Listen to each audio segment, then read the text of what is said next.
Hello, and welcome to the Intel Builders channel. Today's topic is real-world guidance for implementing VMware Virtual SAN with Intel and Supermicro. Our speakers today are Chuck Brown, solid-state storage architect with Intel, Michael McNerney, GM of Marketing and Solutions with Supermicro, and Mihir Parikh, VMware Product Director at Supermicro. Before we begin, I'd like to point out a couple features of the BrightTalk tool. There is an Ask a Question tab located below the main viewer. Please do ask questions at any time. Our presenters will answer them at the end of the presentation. If we don't get a chance to answer your question, you can always tweet us at Intel IT Center or visit builders.intel.com. At the end of the presentation, please take the time to provide feedback using the Rate This tab. We value your thoughts and will use the information to improve our webinars. Michael, with that, I'm going to hand it over to you to get us started. All right. Thank you very much, Megan, and thanks to everyone for joining us. We're actually redoing this webcast. We had some technical difficulties last time, so cleaning it up for anyone who's watching this again. This is the clean version. And I will get started here. So I thought I'd give you a quick intro to some of the viewers of Supermicro and just who we are and what we're doing. And this is just a quick view of our sort of company. $2 billion revenue in the system, sort of next generation compute infrastructure, server storage networking. We're founded and headquartered in Silicon Valley and been continuing to grow both in the revenue and the sort of employees and R&D side. We were actually recently recognized by Fortune magazine as one of the top 100 fastest growing companies in the world. We actually came in number 18 on that list. That top 20 includes people like Netflix and Facebook and others that you typically think of as fast growing. And so we are very, very happy to be on that list and continue to stay on there. Clearly, of the Fortune 100 fastest growing, we're really the only IT infrastructure company on that list. To date, so it's continuing to drive that sort of high growth, into this marketplace.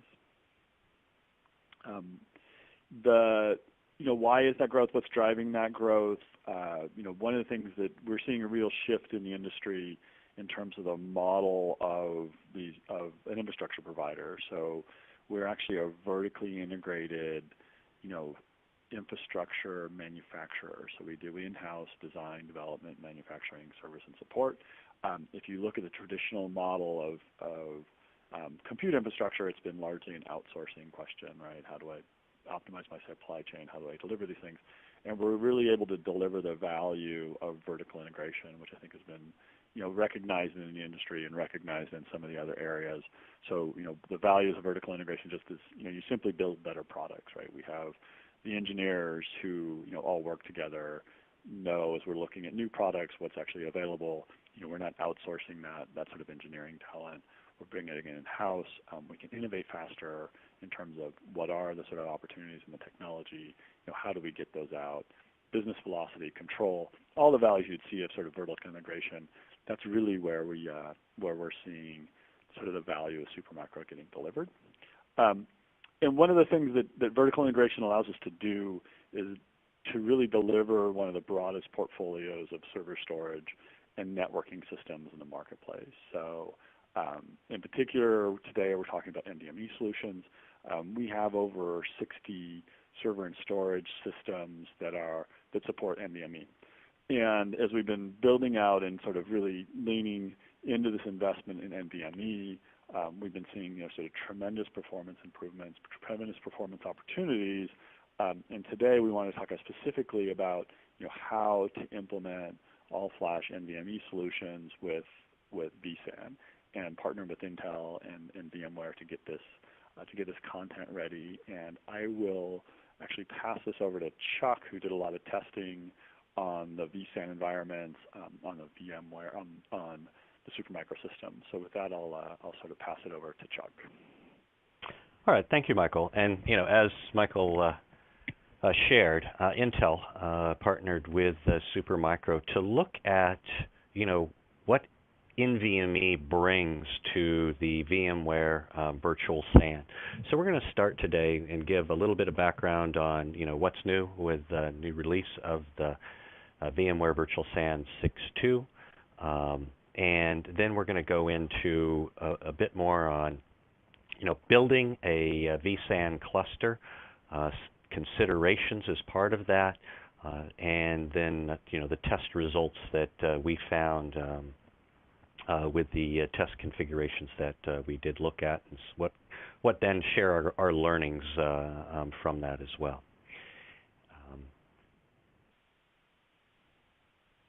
So, the marketplace right now is faced with a number of factors that are really driving this transformation. First and foremost, enterprise, IT shops are looking at cloud services. Many shops are deploying their initial services out on public cloud, but they're quickly bringing that back into private cloud into their data centers. We're also seeing the evolution of new architectures coming in, especially around the storage. We'll talk more about the evolution here of the scale out to storage and the virtual SAN.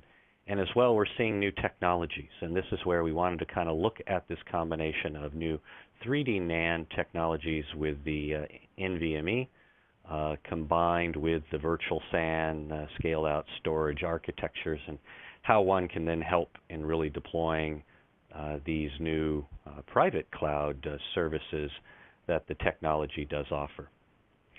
So if we take a look really at the existing architecture inside of the common data centers, we have standalone application servers. They may be blades, then connected to controllers and a switch, could be iSCSI. Can really then be SAN environments that are completely separated from those compute nodes. As many customers start to look at the implementation of private cloud, what they're faced with then is some of the challenges that this architecture faces in terms of some of the bottlenecks around the storage. The random access of these virtualized private cloud implementations are somewhat challenged and difficult to scale in those architectures. When you look then as to what the industry has done, the industry has responded to this in terms of new architectures with a hyper-converged infrastructure where we're going to be basically converging the compute, the storage, the networking, and the management of that all into a single node. Spread across multiple nodes, but into a single compute node, integrating that. So we get a architecture where we're scaling out, and this is what really is the foundation of what a virtual SAN is. So we have a standard, server that has direct attached storage and networking, and by combining a number of these nodes, then we're forming then that virtual SAN. It provides then for a much more modular approach and really helps us address what has been that random access from the private cloud implementations. And that then has evolved now with the VMware Virtual SAN to the current version, which is the Virtual SAN 6.2. And with 6.2, a couple of new features and capabilities have been added. That is what we really set out to go test here. That is, with 6.2, the compression and deduplication features came available, and as well erasure coding for some of the availability. With that, these new features are only supported in the advanced mode with all-flash arrays. So we have to implement with a cache and capacity SSD drives in each of those nodes. And what we wanted to test here was the all NVMe configuration with Supermicro to really understand the performance and the cost performance benefits now that's afforded with the compression and deduplication capabilities. So before we start, we thought it would be helpful for those that are not as familiar to just give a little bit of background on non-volatile memory express, or NVMe, that we've been referencing here, because it is the new interface standard that has come about with the need to really address some of the limitations that existing solid-state drive interfaces have had, and that has been the existing either SAS or SATA interfaces that are based on HCI protocol. So non-volatile memory express is an industry standard that was formed by 13 founding companies that are the board of directors that are shown here, and has now currently about 80 plus companies that are supporting that. And it was set out really to set a new standard for PCIe Express in support of non-volatile memory storage, and really accommodating for from the ground up, designing this interface based on the needs for NAND, not only NAND, but NAND and next generation non-volatile memory technologies such as the 3D crosspoint technologies. What some of the base, real differences that are provided with NVMe, first and foremost, is the support for multi-queuing and deep queues. We have the ability of up to 64,000 queues with 64,000 commands per queue. Gives us a very extensive architecture that can now take advantage of the lower latencies that are offered by non-volatile memory and deliver on the greater throughput that then is supported with that. When we compare to the traditional interfaces such as SAS and SATA, we see tremendous both random and sequential performance improvements. And as well, it's probably worth noting here when we look at this over traditional today, especially in a vSAN environment, when we're implementing with either a SAS or SATA, because of the single-threaded nature, both of those drives perform pretty equal, right? We're not seeing any significant real difference from our tests between a 12 gig SAS interface and the 6 gig SATA drives. But that's where we wanted to come in here and start to look at how does NVMe add. The most obvious ones is looking at NVMe as the cache tier, but what we're going to look at as well is NVMe in that capacity tier there. Not only performance metrics, but quality of service. Remember, latency is key when it comes to storage arrays, and we can see that we reach saturation pretty quickly when we look at AHCI, whether that is SATA or on a SAS interface, in terms of how much throughput can be achieved. And we then start to get to that saturation point, and the latency then goes up. With the NVMe, we're able to maintain that latency at much higher performance levels and at much higher quality of service, which means consistency of delivering that latency at a very probabilistic, in this case 4 nines level of probability. So all important factors in terms of a storage system of why we want to consider NVMe and why we went out after this exercise. So let's get back to why we really set out here, and that is building a virtual SAN cluster.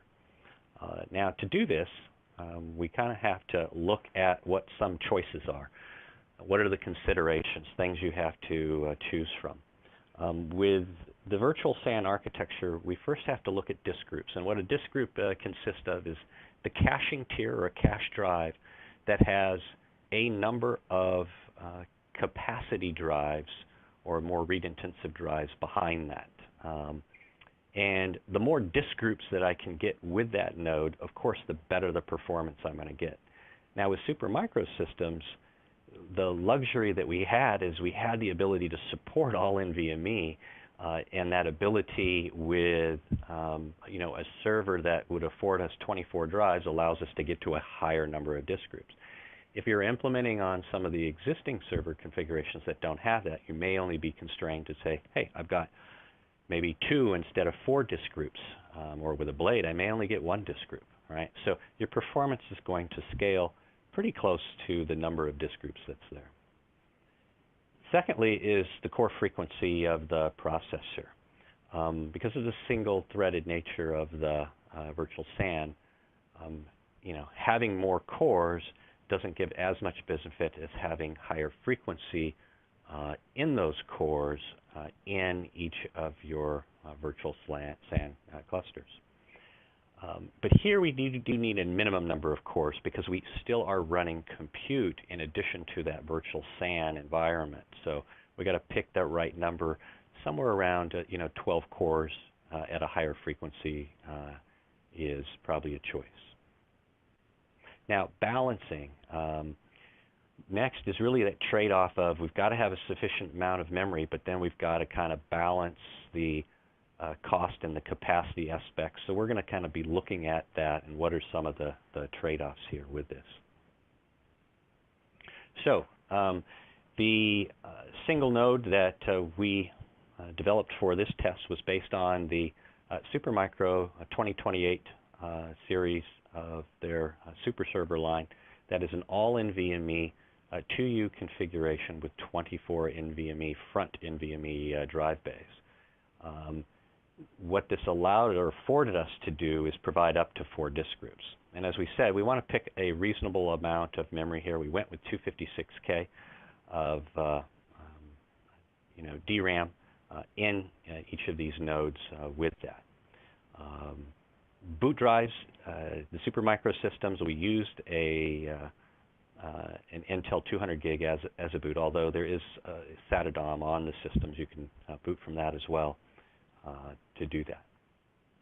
Now for the disk groups, we looked at last year, at VMworld 2015. We did a configuration that was with NVMe as a cache tier and SATA as a capacity tier. That may be a common implementation that you would find today. This year at VMworld, we showed the all NVMe configuration because we had the introduction of the new P3520 that's coming in at a price point of around 50 cents a gigabyte. So it afforded us the ability to then do that NVMe at the capacity tier.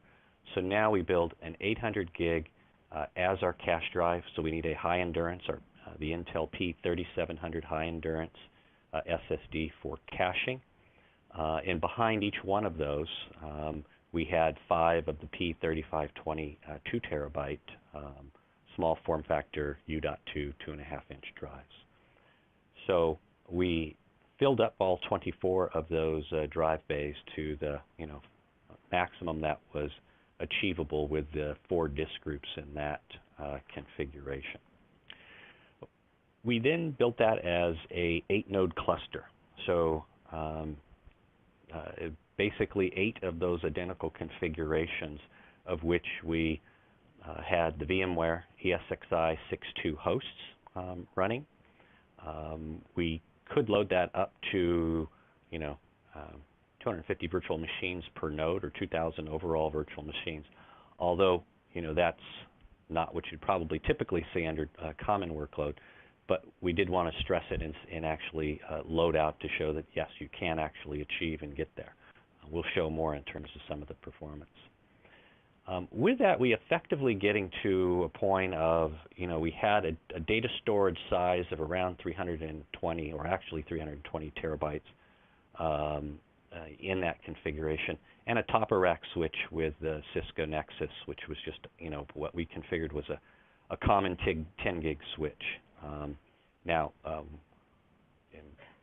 from the networking configurations with these, we actually did go in and set up, first of all, in terms of the BIOS, making sure we did set this up for performance, both in the CPU power and performance policies within the vSAN configurations, enabling then speed step, hyper-threading, and the like in this configuration.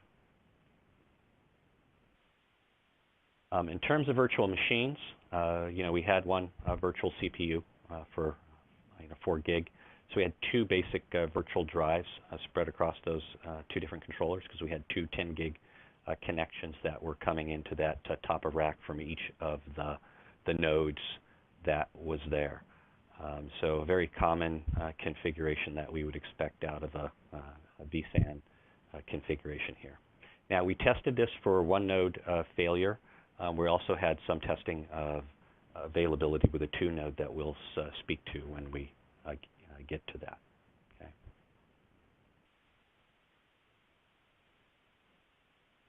So of the test configurations, we wanted to test 3 possible combinations here. What we refer to as performance, where I'm really trying to achieve the maximum performance out of this configurations. I'm going to go ahead and do mirroring as my replication and disable compression and dedupe that are going to have some impact to that performance. A balanced, where I'm trying to achieve a higher performance level, but as well get the benefits of higher capacities by enabling the compression dedupe capabilities. And then finally, capacity, where we're trying to strive to see we're going to forego performance as our trade-off, as our 3 choices, and then look at the configuration with the erasure coding enabled, as well as compression and dedupe. And again, a single node failure can be tolerated in the configuration that we had, and we'll look at 2 later. So let's now take a look at the test results. And to do this, we're going to take a look at each of those 3, performance, balanced, and capacity, both in terms of the 7030 random 4K workload, and as well looking at the latency or quality of service with that. And the first one we're going to look at here as the performance. And with a 7030 4K 100% random workload, you can see with Q depth up to 32, we could achieve some 900K average IOPS out of those 8 nodes, or about 112 per node. Now, in pure read, that would go up to about 1.2 gig in terms of the throughput, or about 150K IOPS per node. But in the typical workload, or a mixed 7030 read-write workload, we're around 112K IOPS per node at very good latency, where we are clearly sub 5, sub 2 millisecond performance, starting to get into the high 9s level. Unless we get to the higher Q depths, then we'll see an impact. We'll take a look a little bit later at that impact of what that has on the latency quality of service. Now, so first question everybody's asking is how much. We all know that compression and the deduplication has a bit of a performance tax. We kind of wanted to, how much of a tax does that really have? And so going from this configuration and then enabling that, we move from about 900K IOPS to a system in the balance mode of 800K. So we take about a 10% hit to do that. And we see we still are maintaining and achieving that very high QoS in that. We'll look closer at how that also changes when we can kind of zoom in a little closer in a couple subsequent slides here. Now, erasure coding, when we get to the capacity to really try to drive and get to the higher capacities configuration, when we activate the erasure coding, remember we were at 900 going to 800, we drop down to about 500K IOPS for that 8-node configuration, right? So we're going from about 112 to 100K per node down to about 62-ish K IOPS per node. So it has a pretty significant impact, as we would expect, in turning on that erasure coding to do that. To kind of make this a little easier to to see. We kind of compare that. You can see this stepping occurring here as we move from performance balance to capacity, where in the balance we activate compression and dedupe, and then capacity we do compression, dedupe, and erasure coding.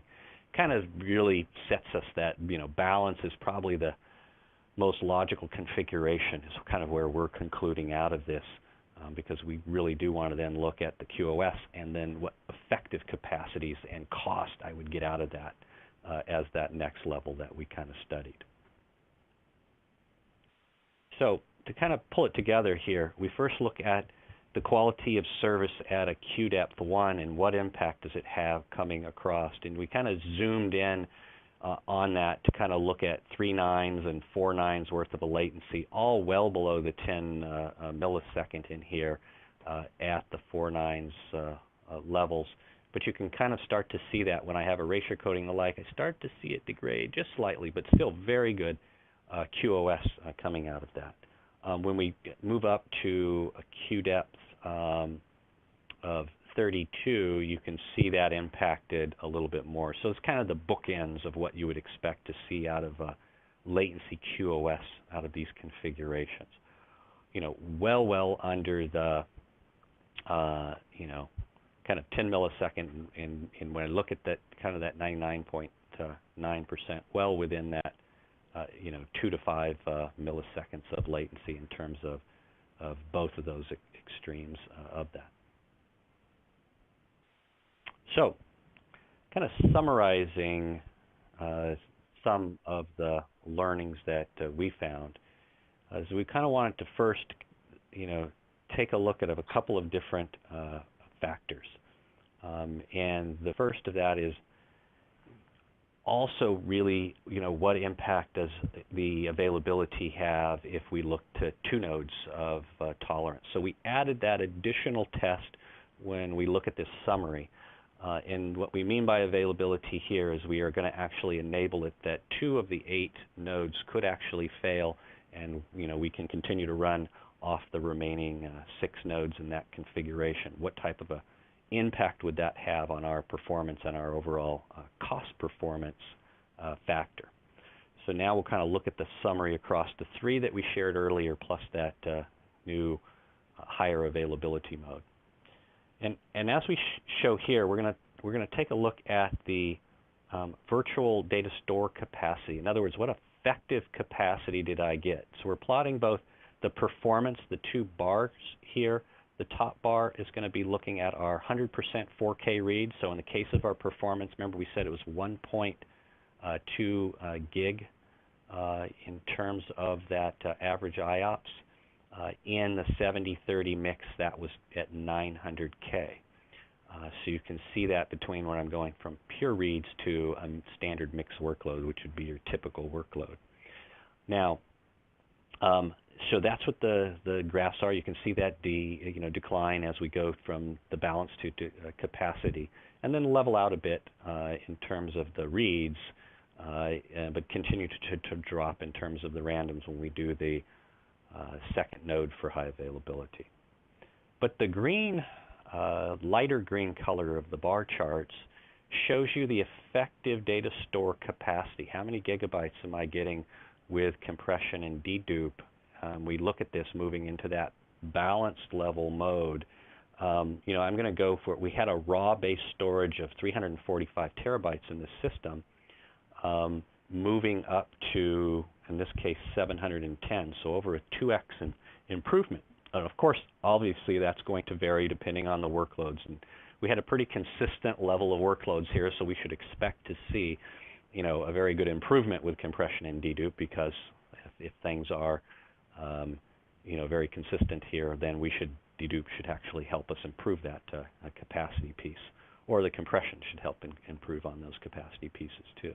And then, of course, capacity really drives us up there to the highest level of where, effectively we're, getting up to that, petabyte mark here that we would expect to see. But in the cases that we would recommend in a balanced workload, effectively getting well over a 2x improvement over the raw storage that we had is very impressive with only a 10% impact on our performance.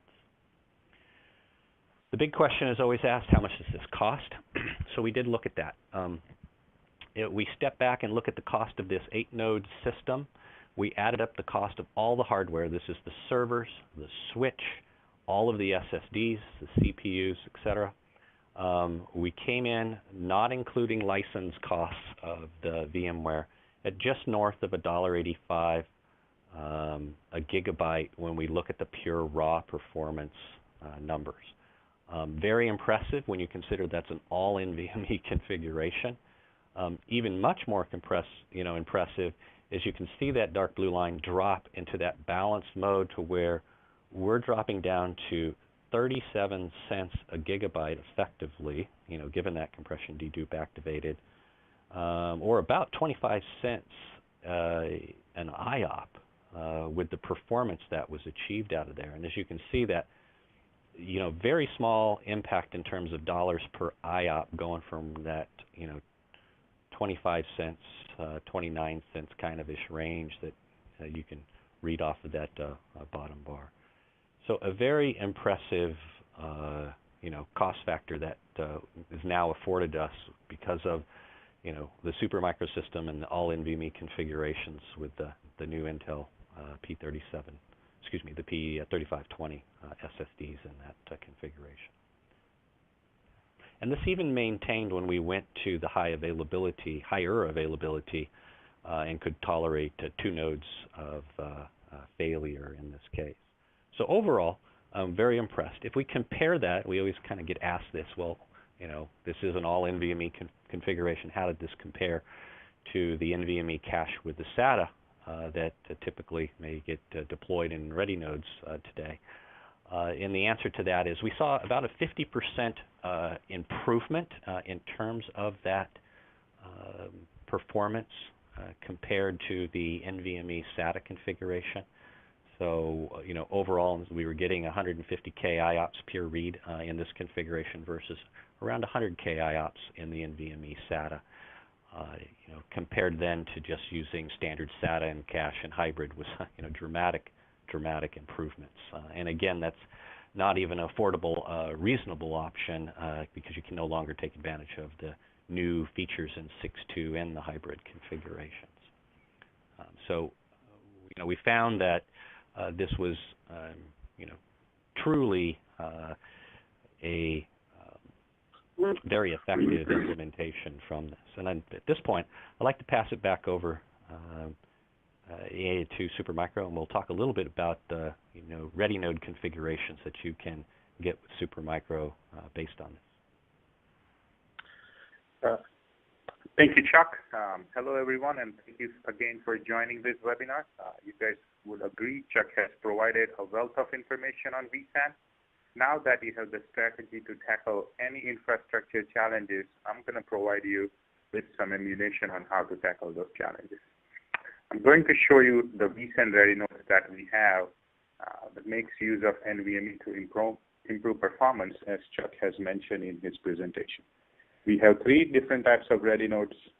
As we believe, one solution doesn't fit all. So without further ado, here is the first one. This is our hybrid 6 vSAN ready node based on our flagship and most selling Ultra product. Here are some details on the vSAN ready node. It uses 8 SAS drives as capacity disk, and the caching comes from the 2 NVMe. The good thing about this little 1U server is you can create 2 disk groups, which is what vSAN recommends as the best practices. And the caching is coming from NVMe, so you can imagine the performance you can get from those 2 NVMe's. And one of the main advantages is the caching and the capacity are coming from different controller, so you have smaller fault domain as well. And the NVMe is directly connected to the CPU, so there is a huge performance gain there compared to when the caching is coming from a controller. since comparing performance is beyond the scope, we can, if anyone has questions, we can take it offline as well. When it comes to networking, we offer a few different options. We have 4 10G base T, or if your network infrastructure includes SFP+, then we can have 2 10G base T and 2 SFP+ as well. We also have 1 dedicated port for BMC to manage your server. Then if there is a need to use any expansion slots for connecting to your backup servers, we can do that as well with 2 PCI 3x16 slots. And then if you plan to use this server in a VDI environment, you can also support VDI GPUs as well, 1 VDI GPUs. Going to the next slide, this is our 1U10 NVMe platform. Again, it is based on our Ultra platform. So you can see a trend here when it comes to flexibility from Supermicro. We are using the same platform and converting them into a different configuration so that customer can have same experience using any of those servers. Right. Again, same concept. You can have 2 disk groups in this server. And then all the NVMEs are connected directly to the CPUs. So the first 6 NVMEs are connected to CPU 1, and last 4 NVMEs are connected to CPU 2. You can have 2 disk groups, as I mentioned, with 4 P3520s and 1 P3700 in 1 disk group, and same in the second disk group as well. Supermicro was the first one to not only enable hot swappable NVMe, but also to enable all-flash NVMe ready nodes as well. Since this is the same Ultra product, we have same networking options as well. The only difference is that since we have to use the PCIe lanes for NVMe, your PCIe slots are now reduced to by 8 instead of by 16 from the previous slide.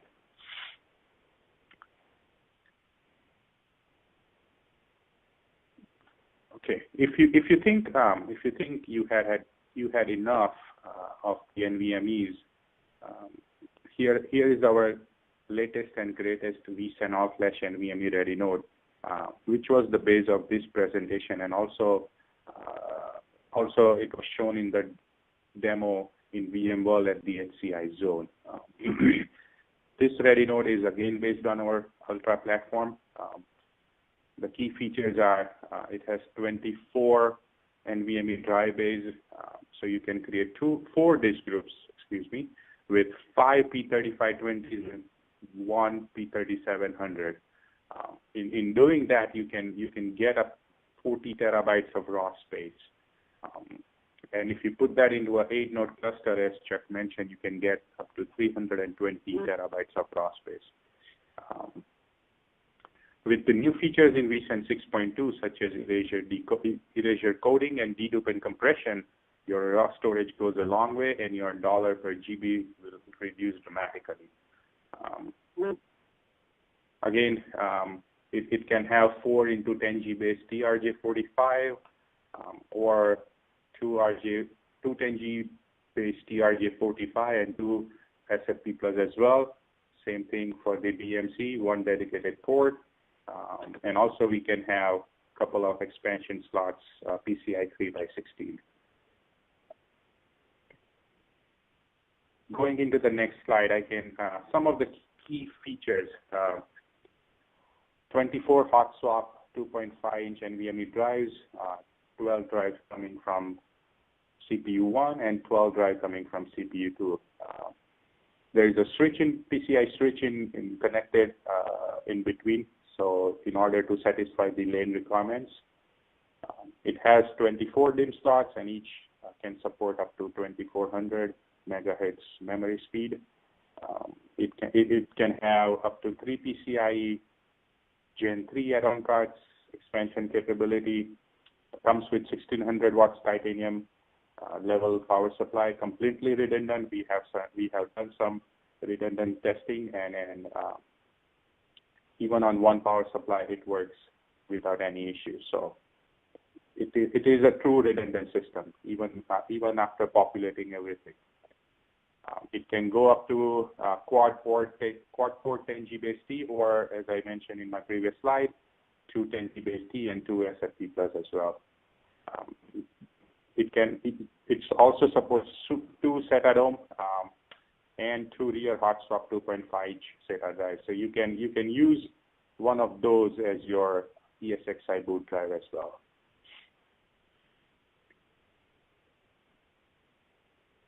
Some of the key features, mechanical features, standard 2U and standard full height.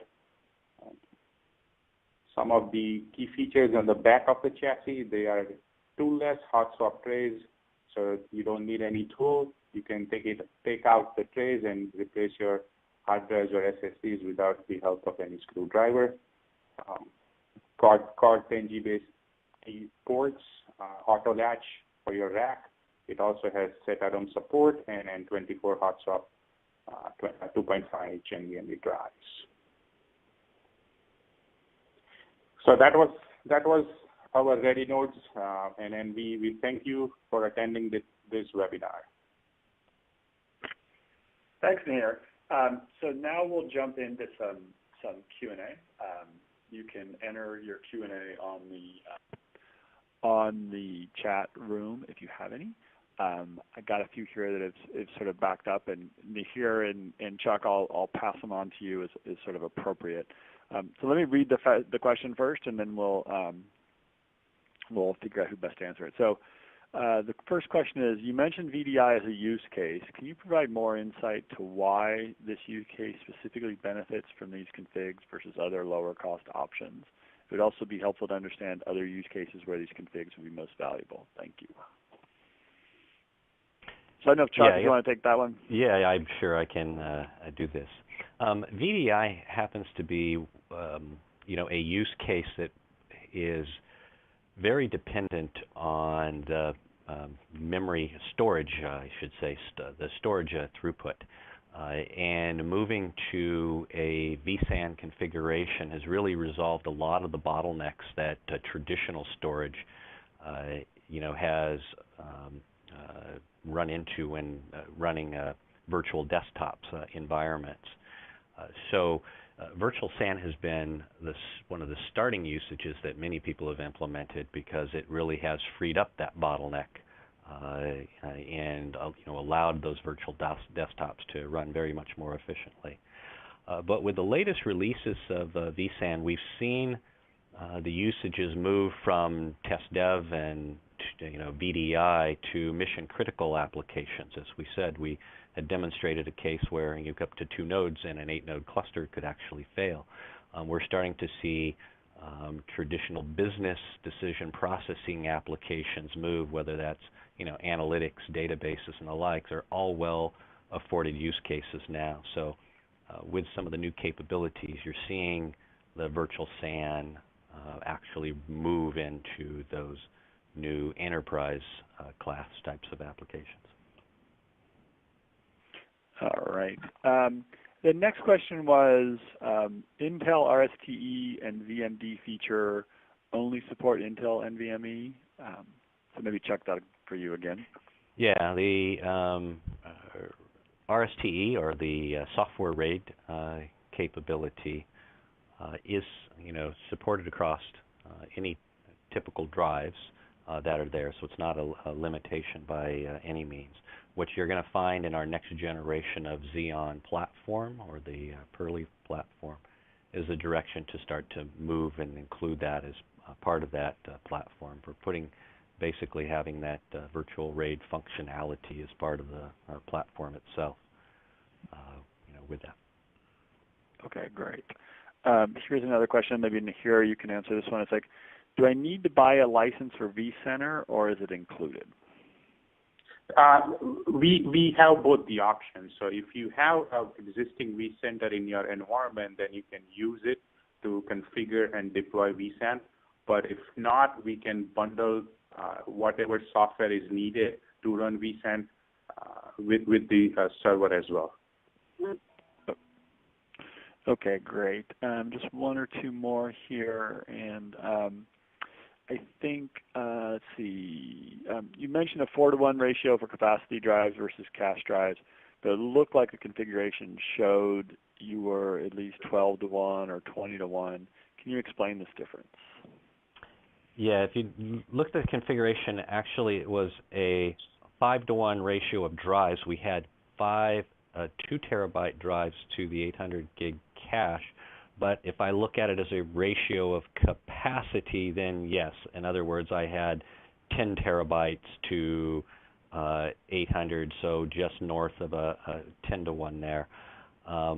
You know, kind of that minimum of a 4-to-1 in terms of capacity. You know, if I get to a configuration where I'm limited to 2 types of disk groups, or I'm limited by number of drive slots, then right now the vSAN supports the 600 up to 600 gig in that capacity tier, moving to 800 probably in the future.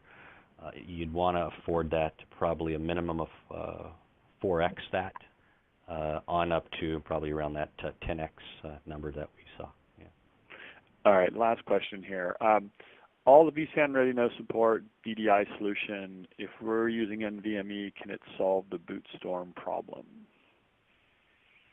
Absolutely. This is Nihir from Supermicro. Absolutely, it can solve the boot storm issues, because that is one of the key features of All-Flash All-Flash NVMe. It is super fast and super efficient. We have done a white paper based on All-Flash and All-Flash vSAN. We will be happy to share the results with you guys. So please look forward to having a link pretty soon on the webinar page. Oh, great. Okay. I think that's it. With that, I will hand it back to Megan, and thanks everyone for taking the time here today. Great. Thanks for joining us, everyone.